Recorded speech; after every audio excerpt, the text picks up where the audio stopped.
Այս ամսվա վերջին ավարտվում է Ամերիկայի Միացյալ Նահանգների հազարամյակի մարտահրավերներ կորպորացիայի հայաստանյան ծրագիրը։ Հազարամյակի մարտահրավերներ հիմնադրամ այս շրջանում արդեն ամփոփում է աշխատանքները։ Որոշ երկրների համար այս ծրագիրը նոր շարունակություն կարող է ունենալ։ Ու եթե մեր երկիրն էլ ընդգրկվի երկրորդ ծրագիր, դա նշանակում է, որ եւս մի քանի տարի միլիոնավոր դոլարների դրամաշնորհ կստանա Հայաստանը, որոնք կնպատակաուղղվեն գյուղ եւ ճիշտ այն պահին, երբ իշխանությունները հավաստում ու հավատացնում են, որ դեմքով շուռ են եկել դեպի գյուղն ու գյուղացին, իսկական ժամանակն է գյուղում բարեփոխումներ իրականացնելու եւ աղքատությունը վերացնելու համար դրամաշնորհի միջոցներով։ Հայաստանը հազարամյակի մարտահրավերներ կորպորացիայից երկրորդ ծրագրի հրավեր կարող է ստանալ միայն մի դեպքում։ Եթե առաջին ծրագրի համապատասխանությունը կորպորացիայի ցուցիչներին գնահատվի դրական։ Բարև ձեզ, սա արխիվի մեկ օրն է։ Ուղիղ 5 տարի առաջ այս օրերին Հայաստանը ստացավ հազարամյակի մարտահրավերներ ծրագրի մասնակցության առաջին հրավերը։ Հիմնադրամի տնօրենների խորհուրդը շահառու հանդիսացող թվով 64 երկրներից ընտրեց 16 երկիր, որոնցից մեկը Հայաստանն էր, իսկ Ադրբեջանը դուրս մնաց այս ծրագրից։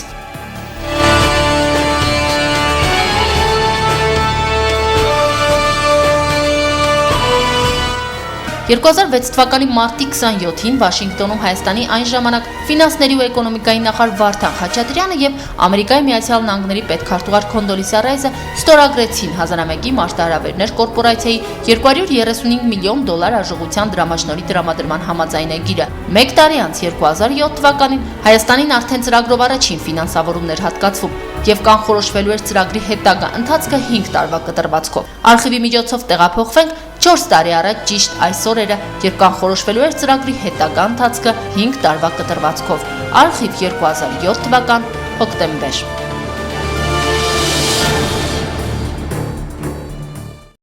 Հայաստանը տարբերվում է մյուս երկրներից նրանով, որ եթե գումարները այլ պետություններում ծախսվելու է տարբեր ուղղություններով, ապա այստեղ ամենախոցելին գյուղական բնակավայրերն ու գյուղատնտեսությունն է։ Շուրջ $235 միլիոն հանգամյա համաձայնագիրը կունենա 750,000 շահառուների եւ կնվազի գյուղական աղքատությունը լրացուցիչ 6%-ով։ Այստեղ կարևոր է նշել, որ 6% չի, այլ լրացուցիչ 6%, այսինքն այն տնտեսական բարեփոխումների կամ տնտեսական աճի միջոցով ինչ որ աղքատություն, ինչքանով որ աղքատությունը կրճատվի, մեր կարծիքով ծրագիրը իր ներդրումով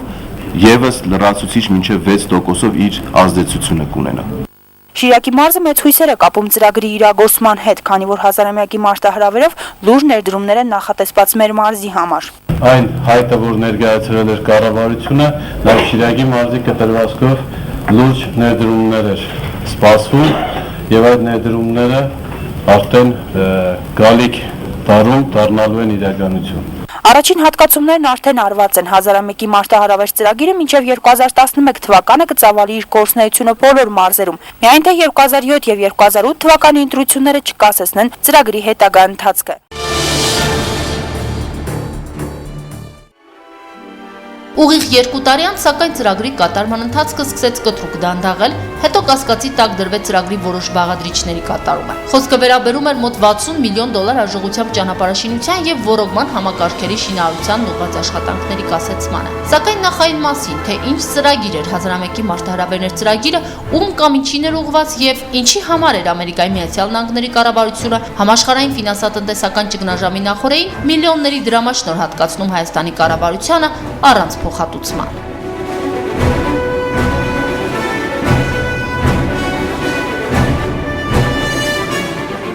Դեռևս 2006 թվականին Ամերիկայի Միացյալ Նահանգների կառավարությունը հայտարարեց հազարամյակի մարտահրավերներին դիմագրավելու նպատակով աջակցության կարիք ունեցող երկրներին հատուկ ֆինանսական օժանդակության հիմնադրամ ստեղծելու մասին։ Հազարամյակի մարտահրավերների հիմնադրամի տնօրենների խորհրդի կողմից շահառու հանդիսացող թվով 64 երկրների շարքից ընտրվեցին 16-ը, այդ թվում Հայաստանը։ Երկրների ընտրությունը Ամերիկայի Միացյալ Նահանգների կառավարությունը կատարում էր ելնելով արդարության, ժողովրդավարական կառավարման, ազատականացված տնտեսության սկզբունքներին հարազատ մնալու եւ տվյալ ժողովրդի բարեկեցության ապահովման համար գործադրվող հնարավոր բոլոր ջանքերի ուսումնասիրության արդյունքում։ Իսկ թե ինչ ծրագիր էր հազարամյակի մարտահրավերները Հայաստանի համար, ներկայացնենք ստորև։ Ամերիկյան դրամաշնորհային միլիոնները ուղղորդվելու են գյուղեր, ուր ապրում է հայաստանյան բնակչության 1/3-ը, եւ որտեղ տնտեսական անհամաչափ բաշխվածության հետևանքով գրանցվել է աղքատության բարձր մակարդակ։ Ծրագրի նպատակն էր 5 տարում նվազեցնել աղքատության մակարդակը գյուղերում 34%-ով։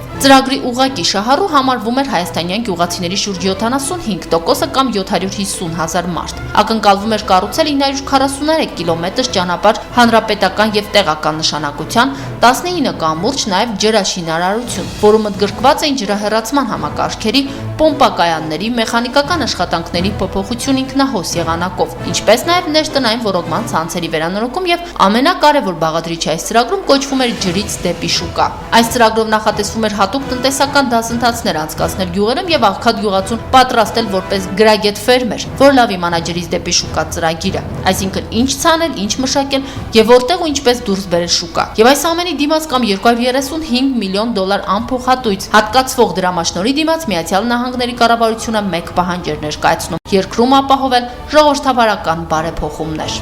Դրամաշնորհային գումարը հնչեցվեց, որ 235 է, ասենք դա բյուջեի հետ այն տարիների, երբ որ դա որոշվում էր, բյուջեի հետ կարելի է համեմատել, այսինքն մոտ 250-ը, 1/4-ն է 1 միլիարդի, եթե 2, այսինքն մոտ 1/8-ը, գուցե ես հիմա ճշգրիտ չեմ հաշվում, այսինքն դա իսկապես շատ շոշափելի գումար է։ 2008 թվականի փետրվարյան նախագահական ընտրությունների որակը, դրան հաջորդող քաղաքական զարգացումները, մարտի 1-ը, քաղաքական մասնատված դաշտը, մի խոսքով Հայաստանի ներքաղաքական դրությունը 2008-ի նախագահական ընտրություններից հետո գցեց Հայաստանի ժողովրդավարության որակ աշխարհում։ Սկսեց մի պա դանդաղել ծրագրից ֆինանսավորումը, ապա խոսք գնաց դրա դադարեցման կամ ծրագրի որոշ բաղադրիչների կասեցման մասին։ 2008 թվականին, երբ համաշխարհային ֆինանսատնտեսական ճգնաժամը պատուհասում էր աշխարհի բոլոր երկրներին, այդ ժամանակ կարևոր ծրագրից կրճատվում էր շուրջ 60 միլիոն դոլար։ Պատճառը մեկն էր՝ Հայաստանը չէր հանձնել ժողովրդավարության թեստը։ Հայաստանի համապետական ծրագրերից ամենամեծը դերևս, ընդ որում սա ծրագիրը, որը դրամաշնորհային ծրագիր է, այսինքն դա չի ծանրանում Հայաստանի Հանրապետության ապագա սերունդների ուսերին, ինչպես վարկային շատ ու շատ ծրագրեր։ Մի խոսքով, սա այն քիչ թվով հիմնավորումներն են, որոնք ցույց են տալիս, թե ինչքան մեծ նշանակություն ուներ Հայաստանի համար։ Դրամաշնորհային ծրագիր իրականացվում է, եթե երկիրը ընտրված է, դա չի նշանակում, թե երկիրը ընտրված է գեղեցիկ աչքերի համար։ Երկրին ընտրում են որոշակի չափանիշներով եւ նաեւ երկրի առջեւ տրվում են որոշակի պայմաններ։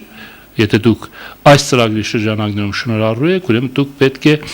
համապատասխանեք այս չափանիշների։ Իշխանական ռեժիմին պարագլուխների ձեռնտու չէ։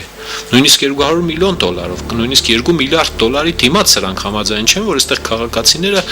ազատ լինեն։ Շահառուների խորհրդում ընդգրկված մի քանի տասնյակ հասարակական կազմակերպությունները ծրագրի մեկնարկից 2 տարի անց դուրս եկան խորհրդից, բողոքելով իրենց ձևակերպմամբ հասարակական հսկողություն իրականացնող խորհրդի ձևական գործունեության դեմ։ Այնուհետև 2008 թվականի հայտնի մարտյան դեպքերից հետո հազարամյակի մարտահրավերներ կորպորացիայի գլխավոր տնօրեն Ջոն Դանիլովիչը նամակ հղեց Հայաստանի ժամանակվա նախագահ Ռոբերտ Քոչարյանին, նախազգուշացնելով, որ մարտյան իրադարձությունները կարող են իրենց ազդեցությունը ունենալ հազարամյակի մարտահրավերներ կորպորացիայի հայաստանյան ծրագրի վրա։ Քոչարյանը պատասխան նամակ գրեց, որի բովանդակությունը սակայն այդպես էլ չհրապարակվեց։ Փոխարենը Ռոբերտ Քոչարյանը խոստացավ, որ բացը կլրացվի եւ այն գումարը, որը կասեցվել է հազարամյակի մարտահրավերներ ծրագրով, կլրացվի ֆինանսավորման այլ աղբյուրներով։ Ֆինանսատնտեսական ճգնաժամի տարիներին, որին դիմակայել պատրաստվում էր ամբողջ աշխարհը, Հայաստանի համար կասկածի տակ էր դրվում մի ամբողջ ծրագիր։ Ծրագրից կրճատվեց ճանապարհաշինական բաղադրիչը։ Ջրաշինարարական բաղադրիչը կրճատվեց կիսով չափ։ Ծրագրից դուրս մնացին 7 ջրամբարների 64 պոմպակայանների վերանորոգման աշխատանքներ։ 2008 թվականի վերջերին արդեն Շիրակի մարզպետարանը գնահատում էր աշխատանքները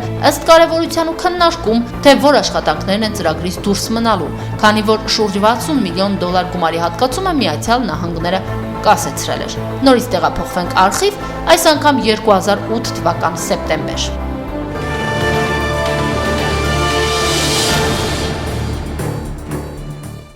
Մեր մարզից նախանշված ծրագրի որ հատվածն են համարել աննպատակահարմար եւ դուրս մղել, պարզվում է ամենախոցելի։ Կապսի ջրամբար, Արտիկի ջրամբար, կային այնտեղ մինի ջրամբարներ, փոքրածավալ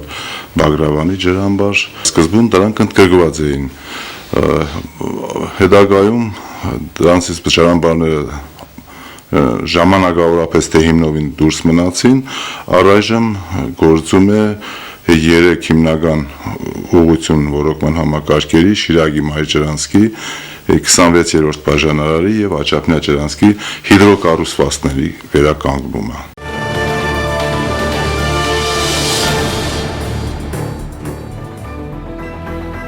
Մինչև այժմ օրինակ Արթիկի ջրամբարը վերականգնված չէ, որը սպասարկում է շրջակա 6 գյուղի բնակիչների։ Ու չնայած այն խոստմանը, որ գումարների բացը կլրացվի, ոչ մի աշխատանք չի տարվել այս ուղղությամբ։ Ոչ մի գումար չի լրացվել։ Հայաստանը չհանձնեց ժողովրդավարության թեստը, իսկ տուժողը հասարակ այս գյուղացին է, ով իրեն խաբված է զգում։ 5 տարի առաջ նրան խոստացել են վերանորոգել ջրամբարը, սակայն 90-ական թվականներից գյուղի ցանկատարությունները չեն բորոկվում եւ գյուղացին բերք չի ստանում հողից։ Բոմբով ենք բերում, մի ամիսը 6 տարի անհաջողություն եղավ, բոմբը չաշխատեց, բավականին տարածությունը չորացավ, առանցի բանը չմնաց, 8 հեկտարի, 50 հեկտարից 8 հեկտարի որով։ Խոստացել է ֆինանսի արկայության պայմաններում սկսեն Նորքյանքի ջրամբարի վերակառուցումը։ Այն տարիներին քաղաքագետները փորձեցին նաև այլ ձևակերպում տալ այս խնդրին։ Խոսքն այն մասին է, թե որքանով էր Ամերիկայի Միացյալ Նահանգների համար կարևոր հայաստանյան ժողովրդավարությունը։ Քաղաքագետները աշխարհի երկրները դասակարգելով նվաճող եւ նվաճվող բաղադրիչով փորձում են այս խնդիրը բացատրել Ամերիկայի Միացյալ Նահանգներ Վրաստան եւ Ռուսաստան-Հայաստան ֆոնի վրա։ Փորձելով խնդրին տալ այլ ձևակերպում, թե Ամերիկայի Միացյալ Նահանգները ցանկանում է աշխարհաքաղաքական իր տիրույթները մեծացնել, ընդգրկելով ամբողջ Կովկասը եւ ժողովրդավարության չափանիշներին Հայաստանի չհամապատասխանելու մասին խոսակցությունները զուտ պատճառաբանություններ էին։